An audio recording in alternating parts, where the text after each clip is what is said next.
Trusting in God. So in this video, I want to bring a lot of things to attention. First of all, I'd like to bring to attention what is God. God is the unique self, and that unique self is ultimately the reflection of God, as God is what we are effectively reflecting and ultimately interconnecting our own awareness, our own infinite free imagination to that essence of God. And God itself we could look at as the flow of infinite potential.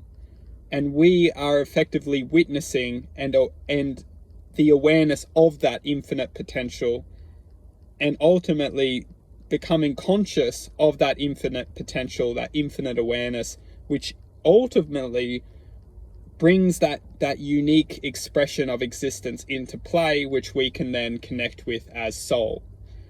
Something that's magical is that when we know that we're on the right path, we can feel it. If we don't know what our right path is, or we haven't yet come to the understanding, then we are effectively the bliss of this present moment, because we have to understand that when the wind blows all the leaves in the park away, those leaves are effectively becoming the expression of themselves. Where they will go is naturally meant for them.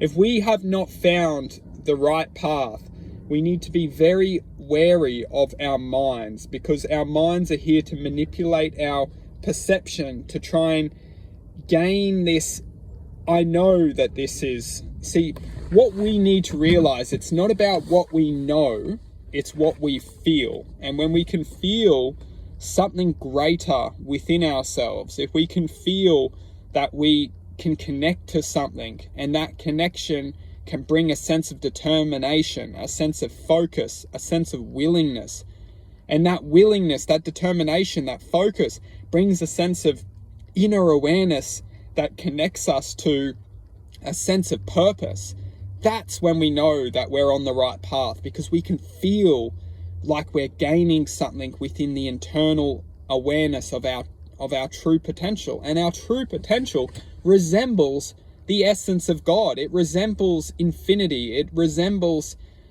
projection and expansion within awareness. It resembles love, happiness, joy, and purpose. And a lot of the time when we're going down that path, interactions within this reality bring us hurt, pain, suffering, and we turn that hurt, pain, and suffering into gratitude, kindness, and appreciation. Everything which comes into our lives which tries to take us off our path, we turn into gold. We say thank you, but no thank you.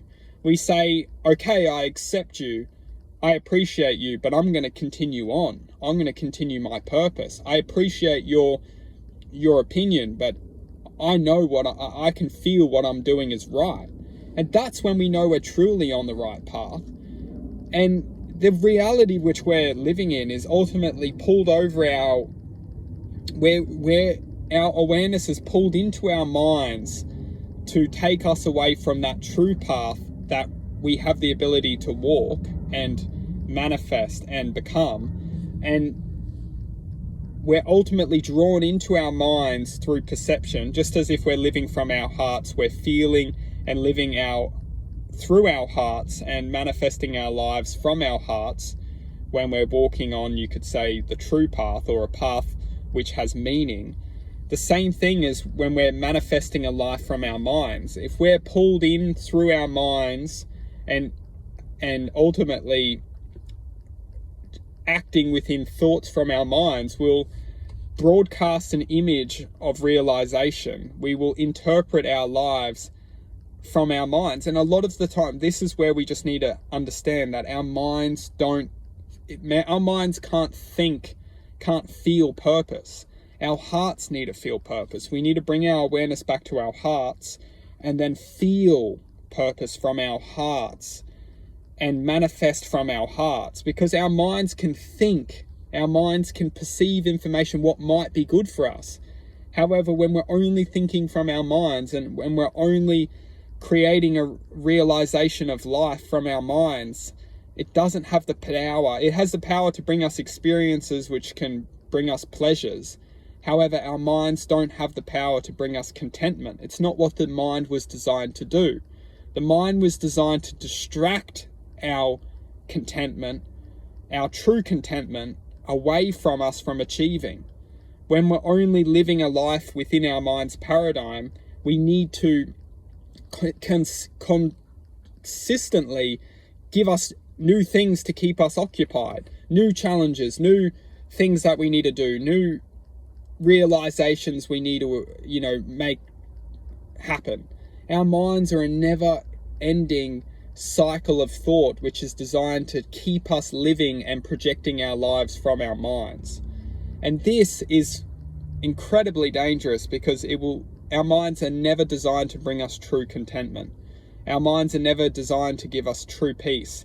And the ironic thing is that when we connect back to our hearts and find the truth within our hearts and lead the true expression which we may very well be here to do, we may have seeded our soul or our consciousness here into this reality, and we're releasing it, we're making it become free by overweighing the mind's perception and coming and sharing the awareness into this reality. We may have consciously made the decision before coming to this planet that this is what we're going to do. However, in order to do that, we need to break free of the perceptional programming which we all have to overcome. Otherwise, we won't ever share that existence into this world, because our minds will never let us. Our minds will always say, it's a joke, and then as slowly as we start to bring our truth into this world and we start to become the true self, we start to realize what the mind would not have let us done 5-10 years ago, or even a week ago, or a minute ago. We're constantly opening our awareness and seeing what's possible. When we start to question within ourselves what feels right, it's not about what I think, because our mind's not here to serve my best intention. My mind's here to keep me distracted and amused within this reality. It's not to overcome this reality. When we come back to our hearts and truly question what we are all here to do, we can start to consciously make our decisions based within our heart's feelings, our emotional awareness within intuition and trusting our hearts. And that is when we find the true purpose of ourself, of what we really came here to do. Because this reality is only an imagination. If we can link our true purpose, which may have been manifested before we even came to this reality within consciousness, and then when we can start to activate or not necessarily activate, but more remember why we are here and awaken our awareness to why we came here, that is when we connect back to our true purpose.